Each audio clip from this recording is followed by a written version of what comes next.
Cover two other triceps exercises that are going to hit the triceps from a more extended and even hyperextended shoulder position. And the reason shoulder position matters is that it's going to vary how much contribution is coming from the long head versus the lateral head. The long head sits on the inside of the arm, and it's responsible for making your arms look much bigger from the back, while a well-developed lateral head is going to give your arm that horseshoe shape from the side. Because the long head is a biarticular muscle, meaning it crosses both the elbow joint and the shoulder joint, if you modify the shoulder position, you can adjust how much the long head gets involved as you extend the elbow. And while biomechanical reasoning would suggest that the long head should be more active with the shoulder in a more flexed position, such as with a skull crusher, and the lateral head should be more active in a more extended position, such as a tricep press down, EMG results are mixed, meaning the most sensible advice is to use a variety of different shoulder positions to maximize overall triceps development. So because we've already covered the flexed position, I want to start here with an extended shoulder position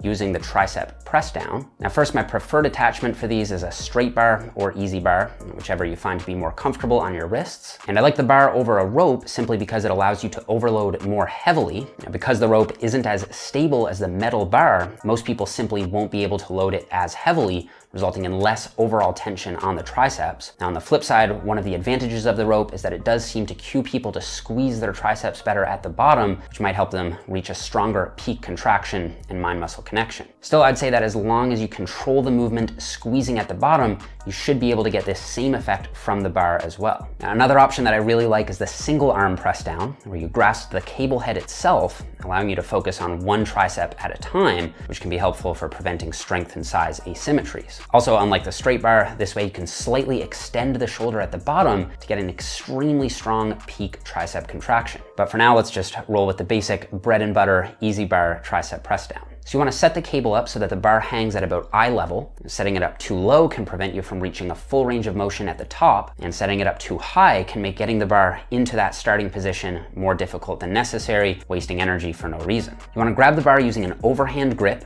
and a common error is to use an underhand or reverse grip. Unlike the biceps, the triceps can't contribute to supination, so taking an underhand grip is only going to reduce the amount of weight you can use, lessening tension on the triceps with no advantage. So using a roughly shoulder width grip, you want to pin your elbows in against your sides, which is going to help prevent the pecs from taking over. Pull the bar down into position, at which point your forearms should be making contact against your biceps in this starting position, so your elbow is fully flexed. Take a step back from the cable machine and hinge your hips forward, which is going to keep your hips from getting in the way of full lockout at the bottom. And think about squeezing your triceps to move the weight down as you pull your elbows slightly back as well. Because the long head contributes to shoulder extension, allowing the elbows to move slightly forward and backward is going to get the long head more involved. Now, obviously, you don't want to exaggerate this cue to the point that you start using your lats more than your triceps, but slight elbow travel is fine if it helps you engage the long head more. Once you reach the bottom position, actively squeeze your triceps and then reverse the motion under control, allowing the bar to come up and slightly forward. The elbows should only move a few inches forward,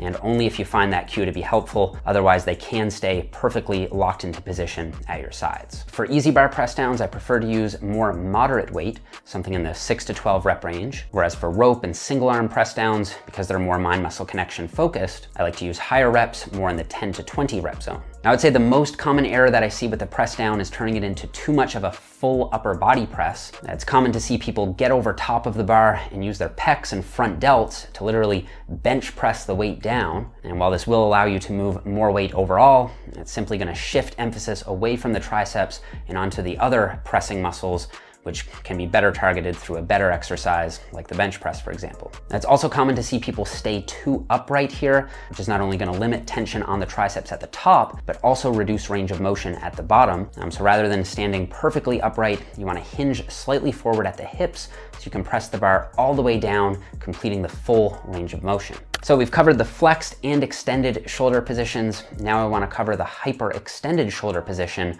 where the arm is placed back behind the torso. And you can try this out for yourself here. If you take your arm from out in front of you and bring it back behind you, you should feel your long head contract and get quite hard as you hyperextend. So while the kickback won't place the long head under a high degree of stretch at any point in the range of motion, it will reach the strongest possible contraction at full extension. And if you perform it properly, the contraction should be so strong, it's almost painful. Now, while you can do kickbacks with dumbbells, and that works fine because of the circular regular resistance path, your triceps will experience maximum tension at the top, which will then decrease until there's zero tension at the bottom. And you can contrast this with cables where there's more consistent tension throughout the range of motion. And you can use a D handle here or one end of a rope, but I prefer to just grip the cable head itself for a more stable feel. Grab the handle and pull it into position by your side so that your elbow is locked at about a 90-degree angle. And from here, you want to simultaneously squeeze your triceps to move the weight back as you simultaneously move your elbow back, forcing your shoulder into that more hyperextended position so that at the top, you can see that your arm has extended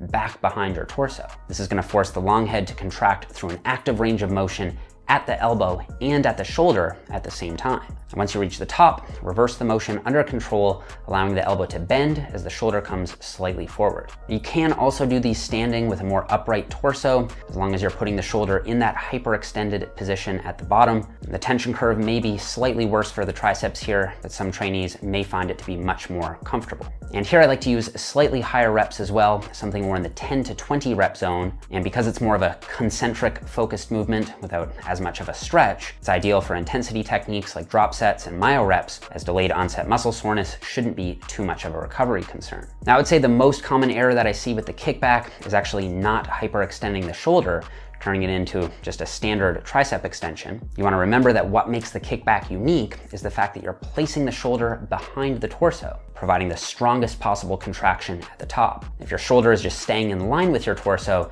then you're basically just doing a standard press down, which is fine, but defeats the entire purpose of the kickback.